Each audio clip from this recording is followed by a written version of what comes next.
And now I can't wait to present to you Karolina Kotorowicz-Jasińska. She's going to speak about new school reality and what not to flip to design lessons smartly. So please, Karolina, and all of your attendees, enjoy. Hello, everyone. Let me just, okay, and here it is. Perfect. Hello. As Ignas has said, my name is Karolina, and I'm going to talk to you about, well, designing and planning lessons in these difficult times of online teaching, of online education. My aim for the next 50, I'm looking at my watch, 50 or 55 minutes, is to equip you with the materials so that you're able to plan the lessons in such a way that it requires less rather than more effort. I believe that one of the biggest problems, or one of the biggest complaints from all the teachers that I work with, and I work, maybe this is something that I should mention at this point. I work as a director of studies. I work with the teachers to maximize their potential. I observe their classes. I kind of advise them how to, tweak their teaching techniques to help their students develop linguistically even better. So basically, if not all of the things you're going to hear about right now, or at most of the things maybe, if not all of them, are based on these observations, and are mainly based on my experience as a director of studies.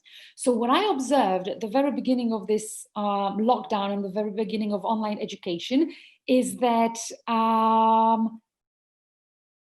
apart from the fact that we actually stayed at home, the workload actually doubled, right? Staying at home, not having to go to work and then come home, did not actually mean that we had more time at our hands. It meant just the opposite. It was a never-ending kind of it seemed to be a never-ending work.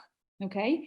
I am going to tell you a few things about why that happened, a few most common mistakes that my teachers and the group, the teachers that I work with, I call them my teachers. So I'd like to explain that at the very beginning in case it sounds weird. So I'm going to share them with you the most common mistakes that my teachers make or made at the very beginning, or during the first lockdown and the first wave of online teaching and online education.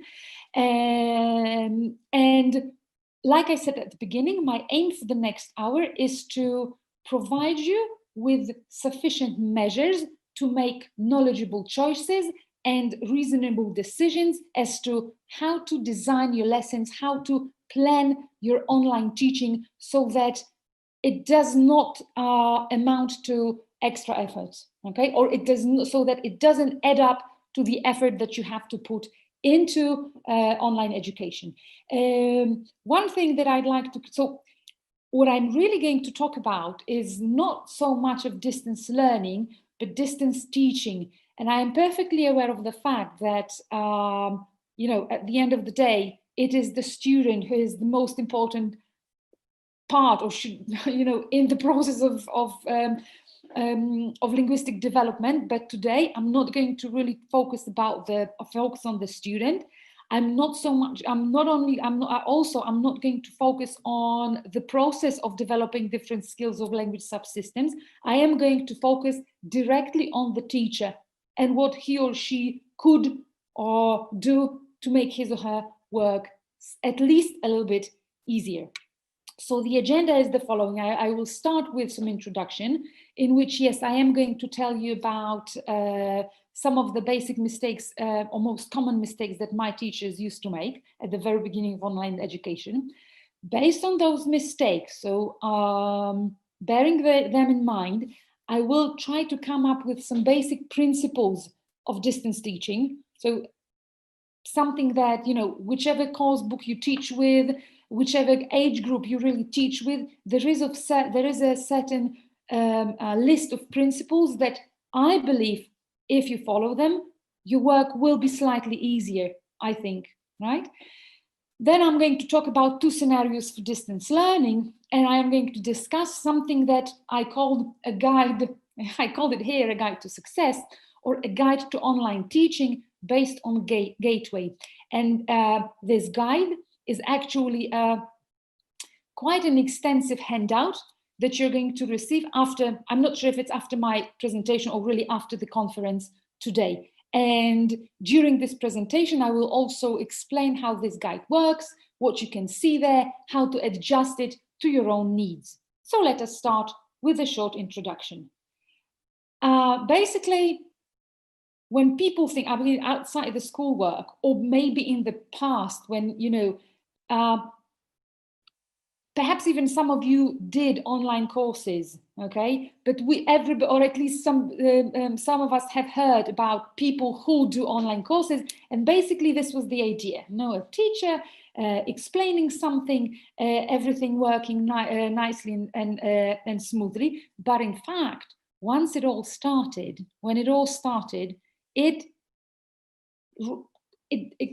gave rise to a lot of frustration. Not only for the learners, not only, sorry, for the teachers, but also for the learners.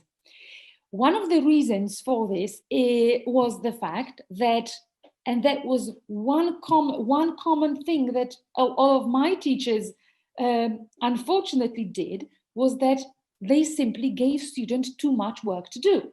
So first, they kind of spent too much time preparing all sorts of extra things, looking for worksheets online, and then gave lots of extra worksheets and extra activities to their students, which basically ended up on, which basically meant frustration on both sides of this coin, okay, of the teaching learning process. So the beginnings, I would say, were pretty tough. I also have to say that the way my teachers and the way we work nowadays is completely different. But still, I'd like to say what those initial mistakes were. First of all, and look, mind you that they all kind of, they constitute, all of these constitute one big problem, and could be divided into, this one big problem can be divided into smaller ones. The one big problem is that for some reason, teachers, when they move to online teaching or online educations, if not most of the teachers, at least some of them, and definitely the ones that I work with, forgot about the course book, or for some reason minimized the role of the course book in online education. So this basically resulted in too many extra worksheets, because instead of relying on the course book and, you know, you're still teaching the same course, they were still teaching the same course, but for some reason they were looking for extra materials, extra worksheets, also too much reliance on online materials, pictures, online applications, videos, more applications, online games. This was, if not completely redundant, then it definitely adapted to the workload of the teacher and later on the workload of the learner. And finally, let me just, okay. And finally, they didn't rely enough on the course book material, okay? Let me now digress for a moment for where I believe the reason for all these problems was. At some point I found, it was like an online blog of a teacher or a director of studies, and one of the headlines on that blog was the following: How am I supposed to impress my students in online education? I was like, hold on a second. Why do you think, or why should anybody think, that my job as a teacher is to impress my students? The article in the blog was all about, you know, how am I supposed to impress my students in online teaching if they actually know more about, they are more technologically advanced, they are more computer literate, they know more applications, they are generally better at, you know, using the internet and finding things online. But the question is is your job as a teacher really to impress the students? Or is your job to actually teach them? Okay, it doesn't mean that we need to bore them to death by doing one exercise after another, and I'm going to talk about how to avoid that. But it doesn't mean that you have to wow your students. It doesn't mean that every online lesson has to have this wow effect, okay? So basically, you don't need all sorts of extra application, online resources, extra worksheets, additional videos and whatnot. What we really need to do is to approach what we already have, but in such a way that it does not bore our students to death. I mean, there's one thing we need to understand, that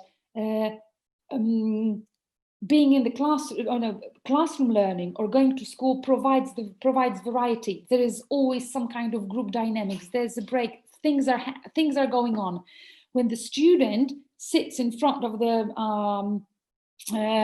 computer for several hours in a row, there is very little variety. So, but I am going to tell you how to provide students with that variety, not necessarily by telling them to do Kahoot or play Quizlet or whatnot. Okay, so with some very basic, easily accessible materials.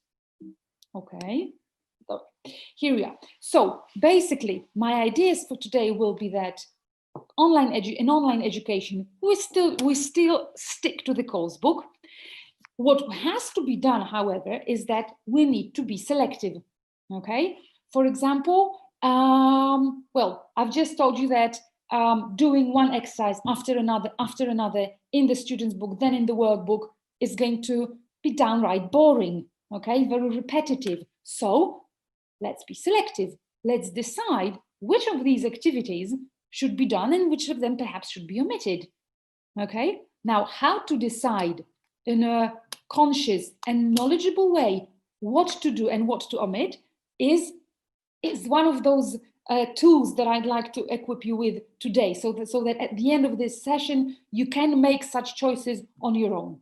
And now if you must add, then add something simple. It doesn't have to be like a game in Kahoot or an extra set of words in Quizlet or maybe another online application. It can be something very simple. If you teach with Gateway, and I am going to give you examples of all the things that the methodological thing that I talk about today. So I'm going to exemplify them with Gateway. So now if you teach with that course book, I would say that the teacher's book is a perfect source for such simple activities to be added to online education. Let's have a look at the just one of many examples.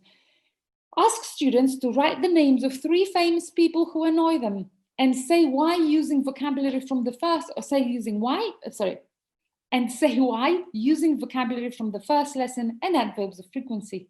Okay, so clearly there's an extra activity. Students no longer look down and do one activity after another in the book, but they are allowed to interact, to do something, facing the teachers and their peers. Okay, another one, hold a team competition, which is possible because you can divide the students that you see in either Zoom or Teams or Google Classroom into 2 groups. Divide the class into 2 teams and read out definitions of the words from the text. As soon as someone knows the word which you're explaining, they call out the word or raise their hand. And that team gets a point, obviously, if they are able to say what this is, okay? So easily, just with a minor modification, this is a very nice online activity which kind of holds interaction, which puts people together. And at some point today, I will make a claim that if you're thinking what is more important to be done during the online lesson, like a set of activities in the course book or in the workbook, or some kind of interactional group work or pair work, we should definitely go for the second one. Let me give you some other example. This example in the green square actually comes from the guide that you're going to receive. It is also the same rule. So add something simple. You don't need to spend hours looking for extra materials online or preparing extra worksheets. Look at this one. revise phrases and vocabulary from the previous lesson. In order to do so, you might ask students to write 4 or 5 items they can remember in the chat box. Very simple.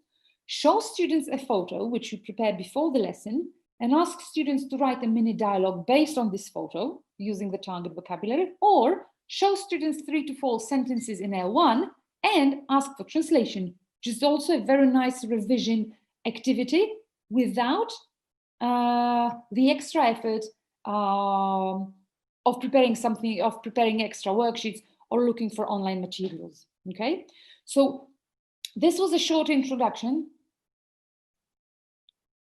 which I hope already gives you an idea of where we are going with this, or where this should go. So now, based on those mistakes, based on those very general guidelines, let us come up with some basic principles of online learning or distance teaching. Let me just look at the watch. Okay. Number 1, and this actually follows up on being selective. One thing we should remember is that not every task needs to be done. And I think that at the beginning of the first lockdown, the first wave of online, the first part of online teaching, this was the biggest problem for my teachers. If there was one page of activities in the workbook, in the student's book, and another page of activities in the workbook, for some reason, they believed that all of those had to be done, okay? Either during online lesson, which very often turned into online supervision, students were doing the task, and the teacher was just, supervising online. Whatever they didn't do during the lesson, that was their homework, okay? But not every task needs to be done. We have to prioritize. How do we prioritize? By setting lesson goals. If you know what your goal is, then you will be able to pick and choose the right activities for your learners. How do you pick the right activities for your learners? Well, I cannot answer that question for you, because the biggest asset of any teacher is the fact that they know their students. So let me have a look at this. Let me show you this. This is an introductory lesson in a unit. It introduces vocabulary in 2 lexical sets. The first one is art, theatre, and music, and then artists.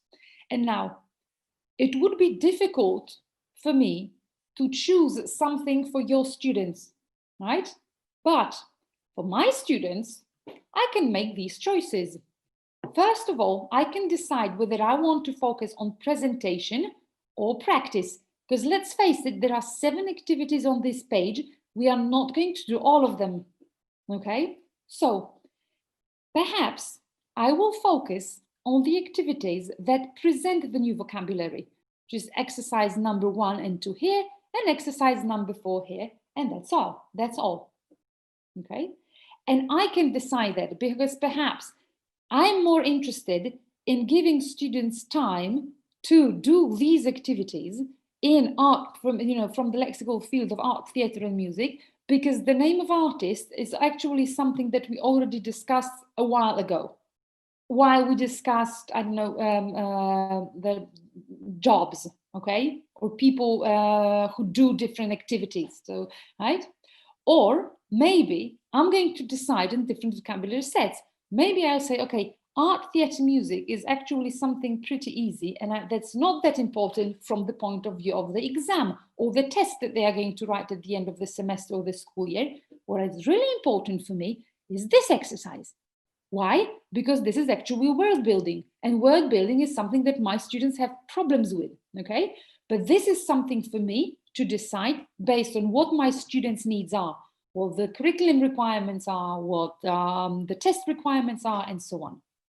So setting goals is vital before every session, before every lesson. Another very important thing, homework is not obligatory. Mind you that in online teaching, everything is homework, okay? So a follow-up, a reasonable follow-up after the online lesson might be a good idea, but not giving students homework should always be at the back of the teacher's mind. There is always a possibility not to give students homework, just because this is what being learner-friendly means. Because all of our students, and you just have to trust me on that one, they are super tired, they are exhausted, they are struggling on a daily basis. So if we forgo homework once in a while or every other lesson, it's fine. Another thing that I would say works well for, or is like one of the basic principles for distance learning, is that it's very easy to boost students' creativity and to help students develop linguistically by using students' surroundings. Look, this is a complete novelty. I mean, one thing is for sure, students develop linguistically, or they learn the language, both vocabulary and grammar, by putting things that they learn into context. And now this online teaching and online learning creates a completely new situation for us, right? That basically means that we can use the students' personal surroundings and, you know, personal lives, the way they are, the way they function in their private lives, as a tool for developing lexis and grammar. So, for example, the instructions for students might be the following, and it is also taken from the guide you're going to receive after the session. Take a photo of something in your surroundings, your room, your house, parents, personal items, etc. Write 4 to 5 sentences about this photo with the grammar structure from the lesson. And again, it does not require much effort from the teacher. You don't need to make an extra worksheet, okay? This is a very, this is something that you would not normally be able to do in the classroom. Speaking of being learner-friendly, I remember the beginnings of online education, that was in Poland, and suddenly all the teachers were like, how am I going to give them tests? How am I going to do the quizzes? What if I give my students the test, they turn off their cameras and they start cheating, or they start writing, you know, from one another, or they start, I don't know, texting each other for the right answers. And I'm like, so what will happen if they write tests together? The aim of the test is not really to prove students how little they know, but just to give them yet another opportunity to revise, isn't it? So if my students pair up or group in order to write my test, it's fine for me. I'm the kind of a teacher who likes giving very good marks. So maybe it's just me, but this is one of the, okay, how about this? How about just giving students a test to write at home without any supervision, without any online supervision? I used to do it still when I was, you know, when I was teaching in a regular school, you know, going to the classroom. Instead of doing tests in the school, I used to give my students tests to do at home. There was just one rule: they cannot ask other people. They can use the book, they can use the course book, right? So what? They would still get, not everybody would get a 5, right? They were 4s and 5s, so which is the second and the third best mark in Polish, on the Polish scale.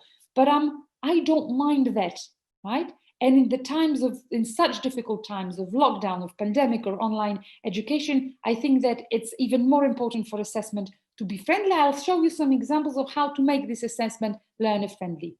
And finally, something that I believe online education gives room for is that we can finally acknowledge what students want.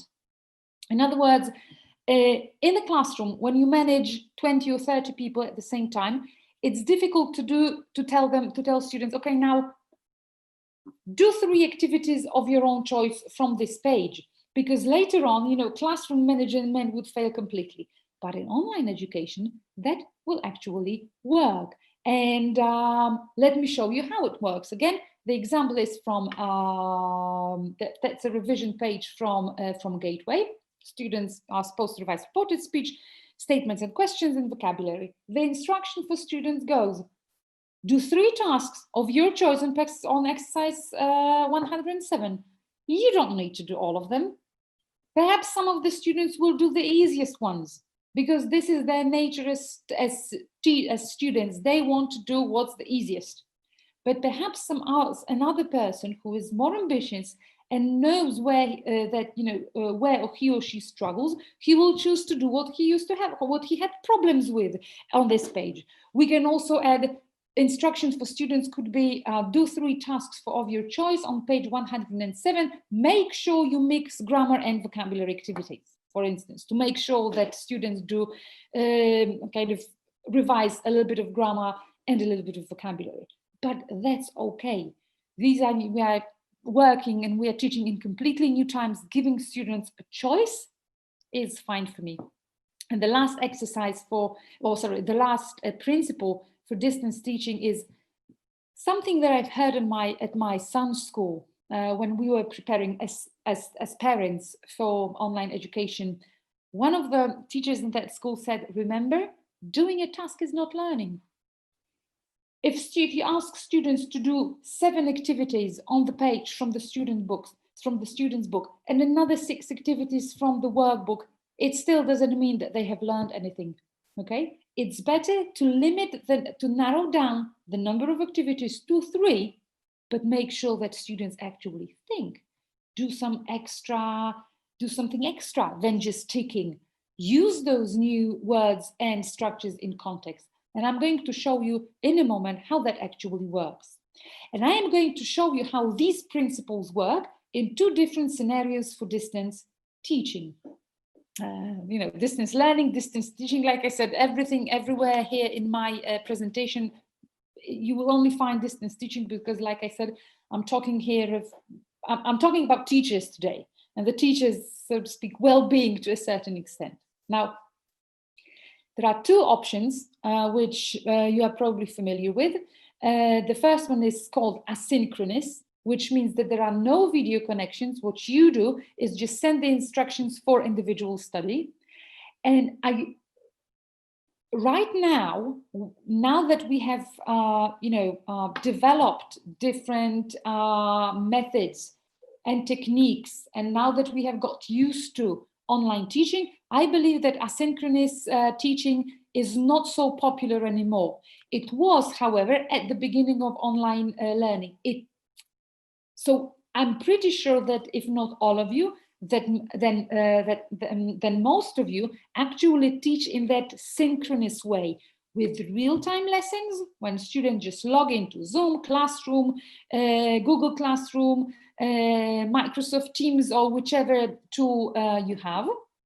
And this is followed by some online, so these online sessions are followed by individual work. There is, however, one area where the asynchronous learning has got a lot of potential. I would say that there are still a number of, maybe rural areas, maybe underprivileged families, in which there are 3 kids and only 1 computer. In cases like this, I would say for such students, asynchronous learning is basically the only way they can do any schoolwork. Okay, so that's why although I am aware of the fact that most of us are now working in this synchronous way, I still decided to include that asynchronous option because, well, life writes different scenarios for us. You never know what kind of students you're going to have in the nearest future. Let us start with the first one then, asynchronous learning. How to go about it? 3 most important things is, first of all, pick and choose. It's absolutely impossible to do everything. And that's for sure. So being selective, choosing the activities for our learners, setting the lesson goals, okay? We should focus on the core. If I decide that my aim for this particular lesson is to introduce present simple, then let me choose these activities or those activities from the book that are my core, that means the activities that actually introduce present simple, for instance. And basically, asynchronous learning is all about writing such instructions for the learner that will navigate them through the course book material. Let me show you how it works on the basis of a course book. Again, we've got Gateway, the first introductory lesson here. Now, how do we do that?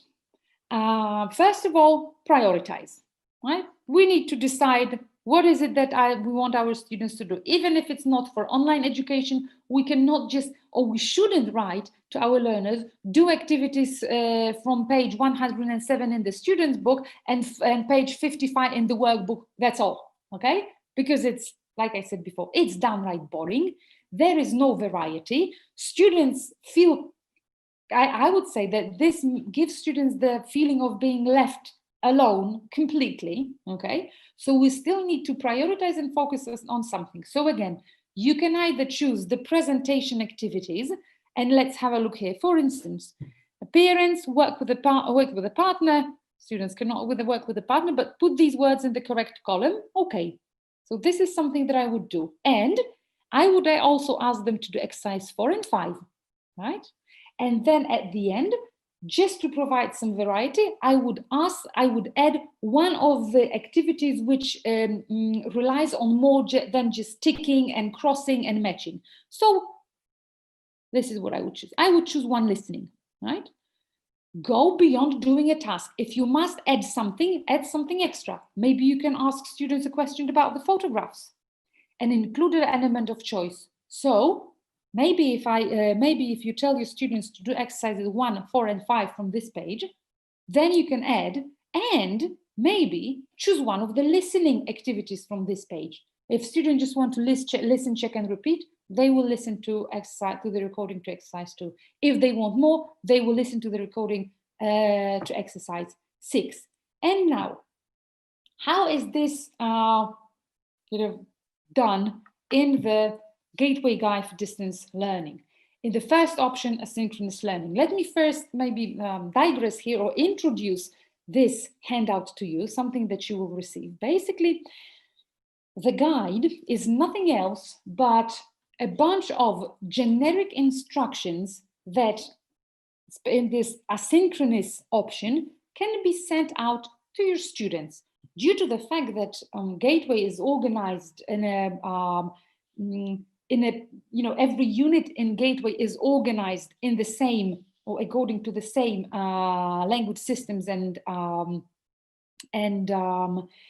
skills, I was able to provide you with a template for each of these lessons. So there's a template for vocabulary lesson. There is another template for reading lesson and grammar and context and developing vocabulary and so on. And first, I'd like to show you how this template works for asynchronous learning. So in asynchronous learning, that is the one that you only send instructions to your learners, comes in the following way. Lesson aim, to introduce new vocabulary. This is obviously something that I've done for you. This usually in every lesson scenario, every lesson plan, you do write the lesson aim.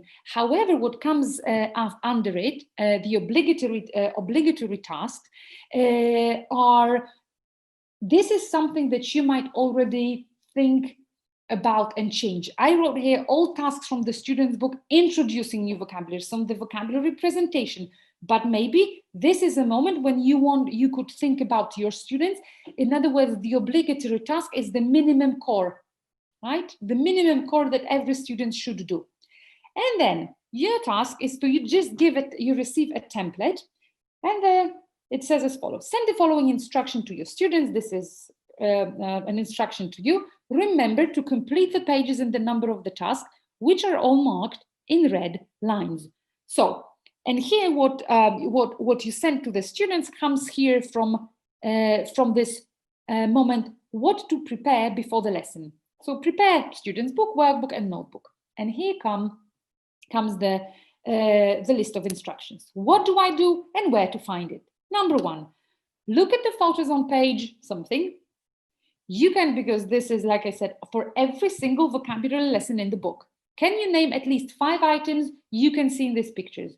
Do tasks this and this and that on page something. This is for you to be filled in before you send them to the teachers. Now, exercise 1 and then exercise 3, mind you, provide some kind of deviation from the, doing one task after another, because just doing the activities in the book is not learning.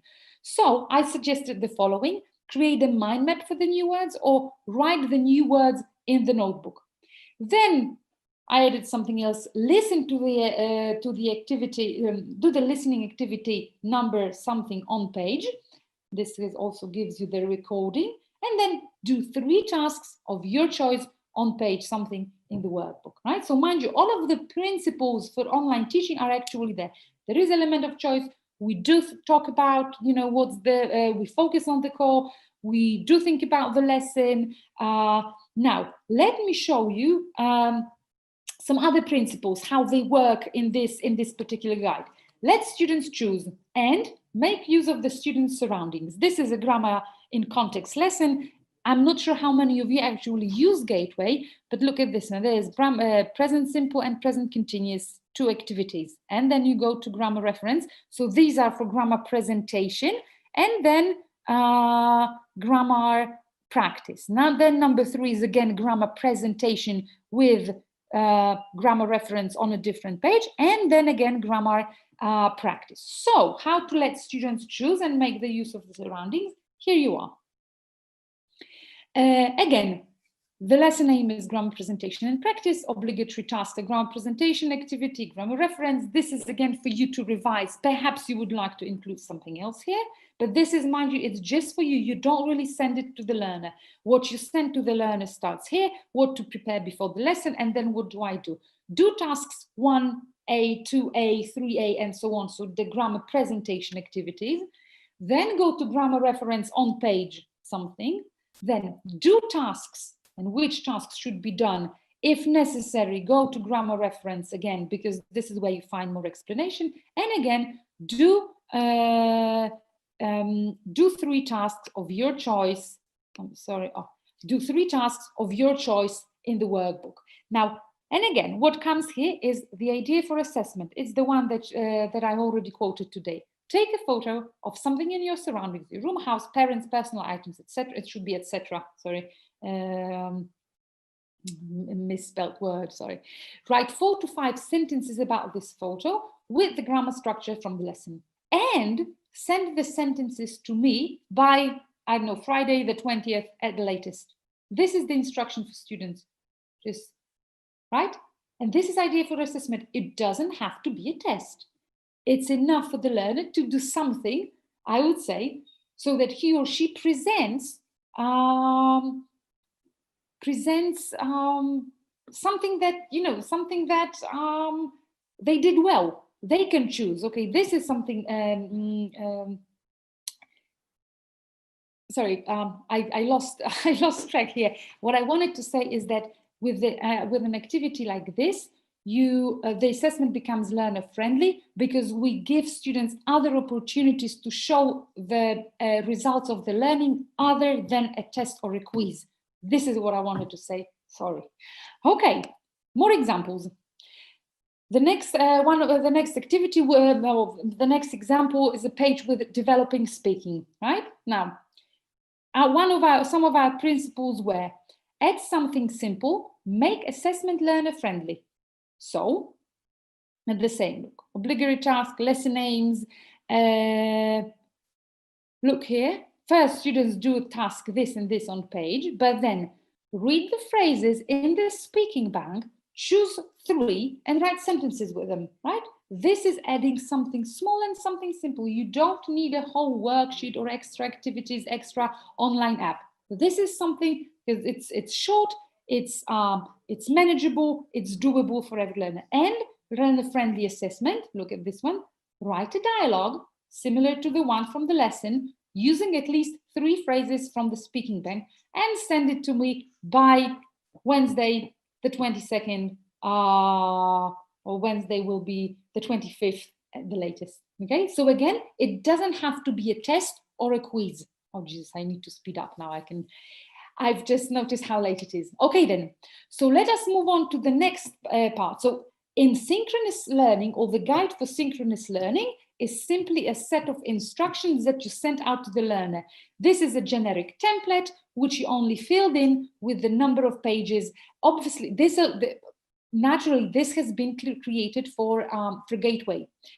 You might, however, use it, and I hope it will be, I've done something similar with other course books as well, with other titles, and I think that once you get to know the principle, once you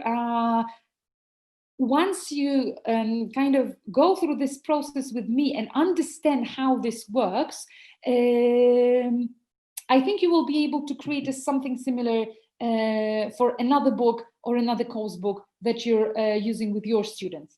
Now let us have a look at the synchronous learning and the guide for synchronous distance learning or distance teaching. Like I said, these are real-time lessons followed by some individual study. Again, how to go about it? First of all, and this is something that I believe I've already mentioned, we need to avoid online supervision. An online lesson is not the moment when students do activities and you only watch if they're actually doing it, okay?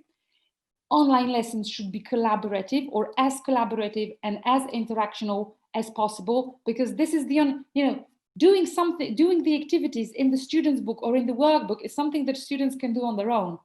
If you have them, if they suddenly, tune in or log in to one, chat room together, this is the moment to talk, to interact, okay, to do something different, something that they are unfortunately deprived of because of the online teaching. And in order for this to work, we again need to flip some of the tasks. Now, this is where the idea of flipped classroom comes to light. Now, one of the most convincing explanations that I've heard of how flipped classroom actually adds up to the effectiveness of any teaching, but also online teaching, is the one provided by Russell Stannard. And let me briefly explain it to you. Kind of, these are his ideas, but I believe that they are very informative, and they are pretty much very simple, but truly eye-opening.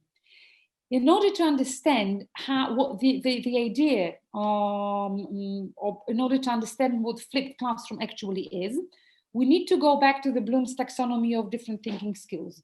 I'm pretty sure that you are familiar with the concept that some of the thinking skills are the so-called lower order, which are rather, manipulative, repetitive. They are based on kind of absorbing or getting to know certain facts, like remembering, understanding, applying.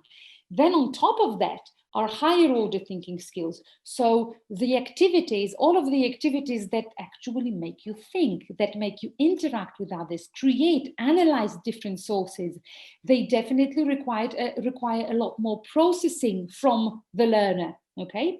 And now, mind you, what happens in the regular classroom, let's take history, for example, right? First, the teacher gives a lecture on, I don't know, the beginnings of the Second World War, giving all the dates and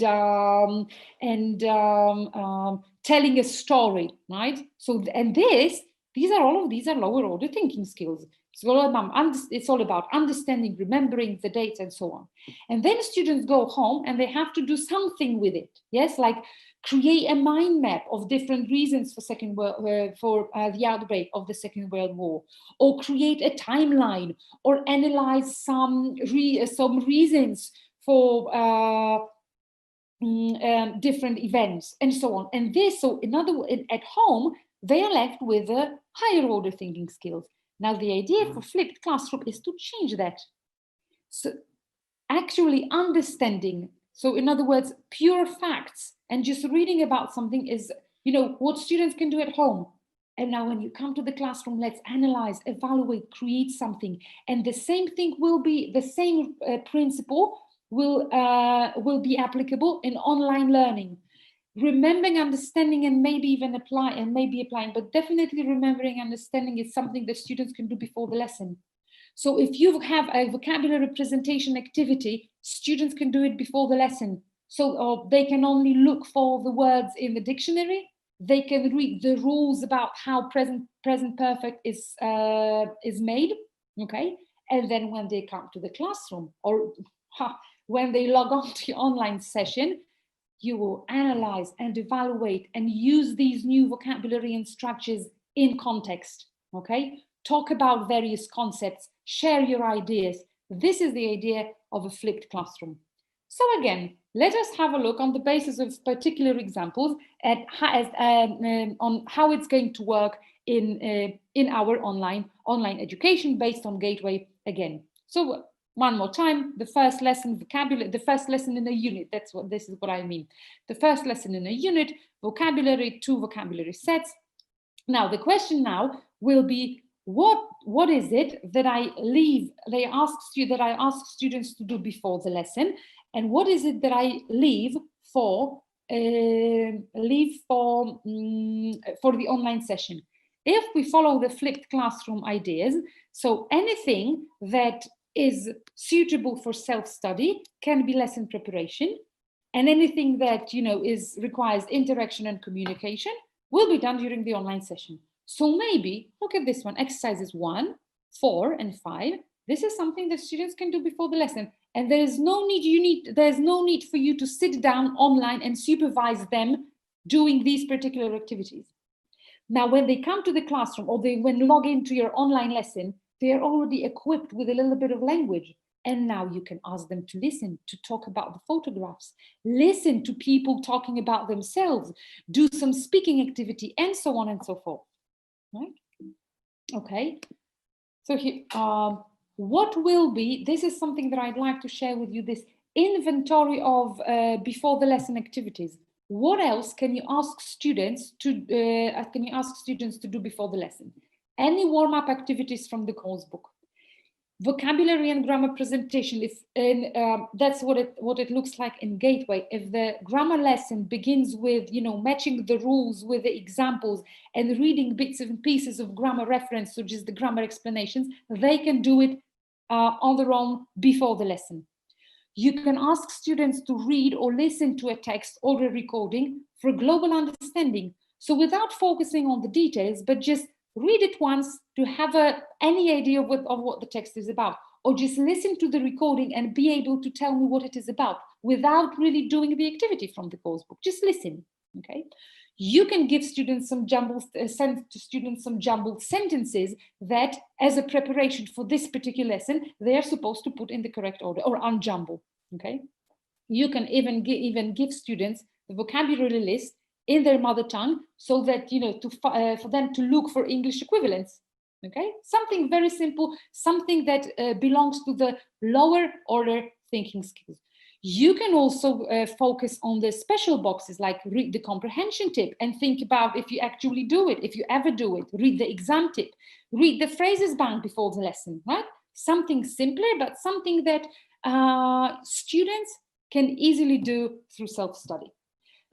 So let me show you now what this, obviously all of these principles, all of these types of activities are included in this particular, in the guide that you're going to receive as a handout after my session. It is kind of similar because, when you start, you still have the same lesson aim. You've got the obligatory tasks. However, it starts with online lesson scenario. So it actually gives you it suggests, it's a list of suggestions for the teacher, how you can do, what you can do during the lesson. Let's take a very brief look. Greet the students, ask them to show if they can hear you or see you. So if you hear me, put your thumbs up, or nod your head, or put your arms in the air, and so on. Okay, anything that allows you to connect to the learners. Begin the lesson with a short warm-up activity, asking students, today I'd like to go somewhere. I want to have something. Draw your students' attention to the photos and ask questions. So, right? Ask them to look at the photos. And in the picture, so that you actually have some kind of interaction. Okay. Then number 4 is ask students if they have done the activity from the student's book you assigned for self-study, obviously. Then choose 2 or 3 activities from the student's book, and it follows like this. Before the lesson, extra activity, for example. Before the lesson, prepare a few photos connected with the subject of the lesson, right? You don't really need to prepare extra worksheets, look for online applications or online games. Just prepare 2 or 3 photographs that you show to your students, and you ask them to write 2 or 3 sentences describing the photographs. As simple as that. It kind of you know that in the classroom we do divide the activities with the heads down and heads up. So anything that requires the heads up or any kind of collaboration, okay? Shh, I'm sorry, but I'm experiencing some sounds in here in my room, and okay, okay. And then what follows after that is the instructions for self-study. So we still have the opportunity to send something to our learners. What you need to prepare before the lesson is student book, workbook, and again, do task this and this on page, do 3 tasks of your choice. So the same principle of allowing students to choose, but there's one extra element. Before the next online session, do something, okay? And it's again for you to decide what you will need. Another example, and I promise I'm finishing, I'm kind of moving towards the end right now. So I just need like 3 to 4 minutes more. Now we've got this reading lesson. Again, you have to ask yourselves a question. What is it that I want my students to prefer, the text or the language? If it's the text, maybe we ask them to do exercises 1 and 2. Look at the photos in the article and describe what you can see. It's enough for students to think about it before the lesson and read the article to check their ideas. You can ask students to focus on special boxes like the critical thinking, and think and compare the ideas. Students can actually prepare or even take notes on what they're going to say. The exam success, you're going to do a true or false exercise. What do you think is a good procedure? Do you do it? And so on. Okay, so something that prepares students for what they're going to do in the lesson. So here, look, before the next online session, you have this is what I've chosen here. Read the text on page something, be able to say what it is about in your L1. So it's enough to read it for general understanding. And so that, look what happens then in the online lesson scenario. You greet the students, you say, you ask students, say 2 or 3 sentences or write them in the chat box using the vocabulary from the previous lesson so that we revise the material from previous lessons. We've got check the activity from the reading lesson. You ask them to do as a preparation, which is the one, you can see here on the top of the slide, and the lesson scenario continues in the same way. Now, other elements that I'd like to draw your attention to, again, the rules in this online, in this synchronous teaching guide is the same. So we've got different activities for different ideas for assessment, for friendly assessment. This one is actually pretty good. Look at it. Take a photo of 2 activities that you have completed and send it to me by next Friday, and you introduce the date. Mind you that the student here, it's not only you show them that they will be evaluated in a different way than just a test or a quiz, but you allow them to show it to you what they are really good at, okay? What is it that you want me to assess you? Which part of your work do you think is the best? How do you want to be assessed? So this is extremely learner-friendly, I would say. And then before the next lesson, look what happens. Watch the flipped classroom video, do some tasks on page this and that, and then read grammar reference. And if you're using Gateway, and again, I don't know how many of you actually do, all the grammar in context lesson, or most of them are supplemented with flipped classroom grammar presentation video, right? Which is absolutely great for students to watch before the lesson. And then the rules will be the same. Make use of student surroundings, engage students in interaction, and focus on the exam. So we can ask students to read this text, refer them to page 145. Also, this might be done before the lesson, right? What I'm trying to show you is that there are plenty of minor things in this course book, and perhaps there are also in the course book that you're using, if it's not this one, that are huge potential for online classes, that you don't need to do one exercise after another from the book, from the student's book, and from the course book. Or from the workbook. And again, grammar in context starts with the following: greet your students, revise structures, Ask students how well they understood grammar explanations they were supposed to read. Choose 3 or 2 activities. And important number 5, ask your students to write 2 sentences with the new structure, with information about lives, hobbies, and so on, which they would like to other students to know. We might change this one into it's somewhere there in one of the lessons in the guide.